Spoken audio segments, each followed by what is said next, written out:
Cadun var, özünü təmizlən. Ayda 3 dəfə edirsən, pul maddiyyat yolunda olan ağırlıqlar, bloklar, ruzu bərəkətin dayanmağı, sağlamlıqda olan narahatçılıqlar, şəxsi həyatınızda olan problemlərin hamısı aradan qalxacaq. Ayda 3 dəfə edərək 1-i, 10-u, 20-si etməyiniz daha yaxşıdır. Sadəcə duz və sudan istifadə edəcəksiniz və bu ritual sizin bütün bədəninizdə, evinizdə olan ağırlıqları, negativliyi, əsəbiyyətdə olan problemləri aradan qaldıracaq.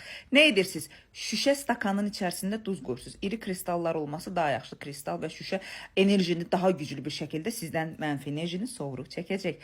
Şüşə stakanın içərisində duz qoyursunuz. 3 ovuc olsa bəsdir. 3 götürüm olsa bəsdir. Nə edirsiniz? Nəfəsinizə yaxın tutursunuz və deyirsiniz. Sözlər kommentlərdə olacaq. Həmin sözləri 3 dəfə təkrarlayırsınız. Kök karmik enerjilərinizdə olan mənfilikləri, ruzunuzda, özünüzdə olan hamısını duz çəkəcək. Təsiri sizi heyrətləndirəcək, mütləq edirsiniz. Şüşə stakanda olan duzu nəfəsinizə doğru tutursunuz. Sözləri 3 dəfə tutursunuz, deyirsiniz və ən axırda aktiv edirəm və arınıram dedikdən sonra stakanın içərisinə soyuq su götürürsünüz. Soyuq suyun içərisinə duzu tökdükdən sonra üzünüzü 3 dəfə, üzünüzü və qollarınızı 3 dəfə yuyursunuz. Ayda 3 dəfə bunu edirsiniz. Bunu etdikdən sonra şüşə stakanın içərisində yatdığınız kravatın altına da duzu qoyaraq bədəninizdə, sağlamlığınızda olan negativlikləri çəkirsiniz. Əmin olun ki, bu təsir sizin bütün blokajlarınızı, ümumi olaraq hər yolda olan blokajlarınızı götürəcək. Mütləq edin, təmizlənin.